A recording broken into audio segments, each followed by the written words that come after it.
Muito bem, nos próximos minutos nós vamos falar sobre hidrocefalia. Aqui nós temos uma visão lateral da parte superior do sistema nervoso central. Este é o hemisfério direito, visto em sua porção interna. Este é o corpo caloso, um pouco mais abaixo o terceiro ventrículo. Aqui o quarto ventrículo. Comunicando terceiro com quarto ventrículo, nós temos o aqueduto de Sylvius. E finalmente, um pouco mais abaixo, um grupo de orifícios comunica o interior do quarto ventrículo com a superfície externa de cerebelo, cérebro e medula. Ao clicarmos no primeiro botão, o sistema ventricular fica mais evidente. Vamos fazer uma ampliação. Aqui está. Este maior é o chamado ventrículo lateral, que se comunica com o terceiro ventrículo através do forame de Monro. O terceiro ventrículo se comunica com o quarto, situado um pouco mais abaixo, através do aqueduto de Sylvius. E finalmente os forames de Luschka e Magendie permitem que o líquido no interior do quarto saia para a parte externa, banhando a superfície de cerebelo, cérebro e medula. Muito bem, vamos voltar à visão panorâmica. Ao clicar no próximo botão, uma seta amarela vai revelar a dinâmica da produção e circulação do líquor. Portanto, acompanhe. Veja, o líquido produzido no interior do ventrículo lateral se junta ao líquido do terceiro, que vai se juntar ao do quarto e finalmente vai ganhar a superfície externa através desse orifício. Vamos voltar à visão panorâmica. Veja, o líquido é produzido profundamente no interior do sistema nervoso central e precisa ganhar a superfície externa para ser finalmente absorvido por esta grande veia situada no alto do crânio, o chamado seio sagital. Isso é importante compreender para imaginar o que poderia ocorrer no caso de uma obstrução a esse livre trânsito. E para simular uma obstrução, nós clicamos no próximo botão. Nós vamos simular uma obstrução na altura do aqueduto de Sylvius. Acompanhe. Aqui está a obstrução. Vamos novamente ampliar. Veja o que ocorre. A produção do líquido é constante e a absorção também é constante. Então falamos numa situação de equilíbrio dinâmico.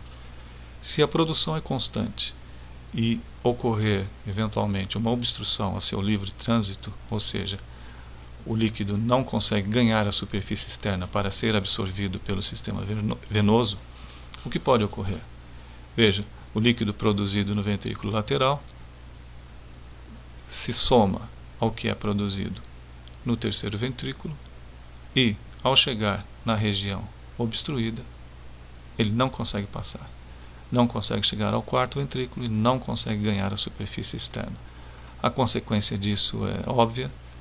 Vai ocorrer uma dilatação amontante da região obstruída, comprimindo o cérebro contra as paredes internas do crânio. Isto é uma situação dramática que requer pronta intervenção médica, e o que se faz é a instalação de um tubo que vai desviar esse excesso de líquido para uma região distante do corpo.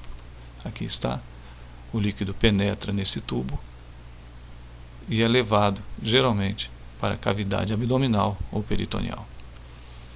Veja que o sistema ventricular, que antes se encontrava dilatado, agora está com um volume menor, aliviando a pressão contra os ossos do crânio, e o líquido, apesar dessa obstrução ainda persistir na altura do aqueduto de Sylvius, o líquido produzido dentro do terceiro ventrículo e ventrículo lateral agora tem uma saída alternativa através do mecanismo de drenagem.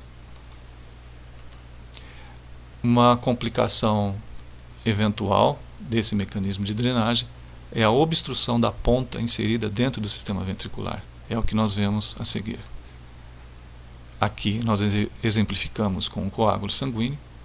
O líquido deixa de ser drenado através do tubo e o sistema ventricular retorna à sua situação de dilatação, mais uma vez comprimindo o cérebro contra a superfície interna do crânio. Esta é uma situação grave, dramática, que requer pronta intervenção médica para a substituição do mecanismo de drenagem.